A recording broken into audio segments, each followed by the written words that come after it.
Our session was focused on multidisciplinary approach on testing and diagnosing of lung cancer, because nowadays it requires a multidisciplinary approach with involvement of all specialties, endoscopists, pulmonologists, surgeons, pathologists and molecular biologists. Only with the involvement of all of the members of the multidisciplinary team we can achieve correct diagnosis. The first presentation was focused on main challenges in testing of lung cancer, what's currently available, what is waiting us in the near future. Second presentation was about development of bronchoscopic techniques, what is new, how the endoscopists can get more material for us for molecular testing.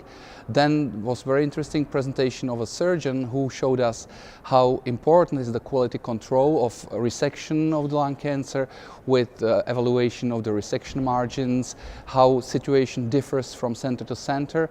And the session was concluded by a presentation of cytologic approach, where cytology is still invaluable part of our diagnostic approach. Today we are facing the main problem that pathologists get less and less tissue from less and less invasive techniques, but the oncologist requires more and more information gained from this tissue. So we must be very accurate, very specific and very efficient in gaining all the material and also in gaining all the information from the material. It requires multi-platform testing with involvement of immunohistochemistry, fluorescent in situ hybridization, so-called FISH, and also molecular techniques, and mostly what's now very popular and very promising is the multiplatform or multigene approach, where we, using the next generation sequencing, NGS, can get information about the mutational status of several genes at once from one single sample. This will enable us to really use the sample most efficiently as possible.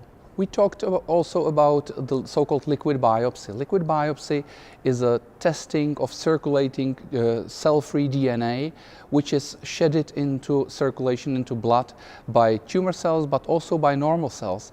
And this cfDNA can be isolated, and we can test it for presence of mutations, which can tell us about the status of the tumor and about the possibility of targeting some new mutations by newly available drugs.